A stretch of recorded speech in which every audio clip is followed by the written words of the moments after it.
আপনার বউ যদি বাড়াবাড়ি বন্ধ না করে তাহলে কিন্তু এই বাড়ির মেয়ে বউদের পাড়ায় বেরোনো মুশকিল হয়ে যাবে। হ্যাঁ, এবার যে পালানোর পথ নেই মামনি।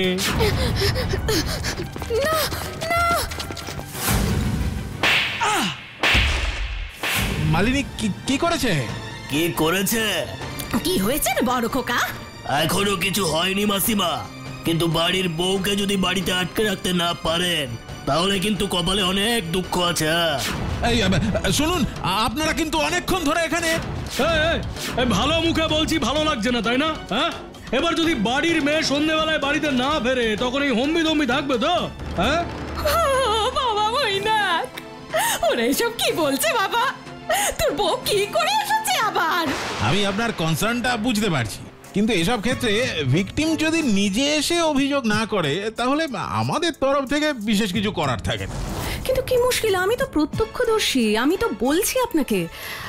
আপনি আমার সাথে চলুন স্যার, আর ওদের অ্যারেস্ট করুন। মিসেস সেন, ব্যাপারগুলো এত সহজ নয়।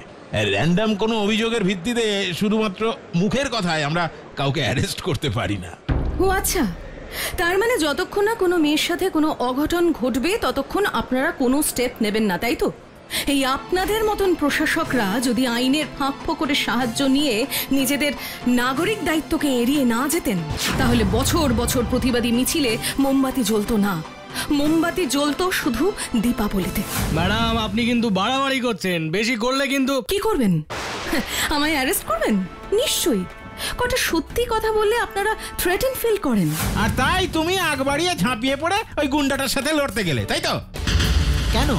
কেন মানে? একটা অসহায় মেয়ের উপর অন্যায় হচ্ছে আর আমি তার হয়ে লড়বো না?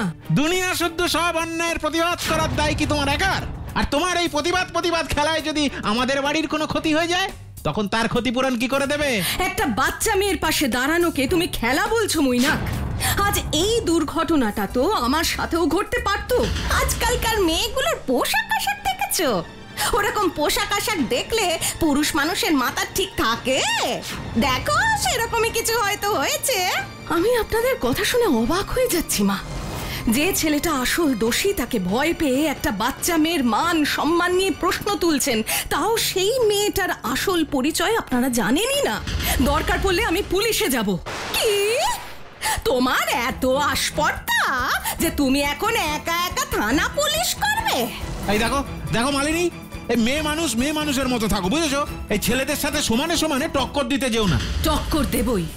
টক্কর না দিলে অন্যায়ের বিরুদ্ধে জিতবো কি করে? পাড়ার আর বাড়ির দু একটা ছোটখাটো প্রবলেম সলভ করেই নিজেকে কেউ কেটা ভেবো না। একা মেয়ে মানুষ, তোমার ক্ষমতা আর কতটুকু? আমার ক্ষমতা কতটুকু সেটা আমি জানি, কিন্তু এবার মনে হচ্ছে এই একা মেয়ে মানুষের ক্ষমতার প্রমাণ তোমাদের দিতে হবে। বেশি জোরে ছুটতে যেও না, হোঁচট খেয়ে পড়ে যাবে। আর তুমি হয়তো জানো না যে যারা হোঁচট খাওয়ার ভয়ে ছোটা শুরুই করে না তারা কোনোদিনও ফিনিশিং পয়েন্ট টাচ করতে পারে না।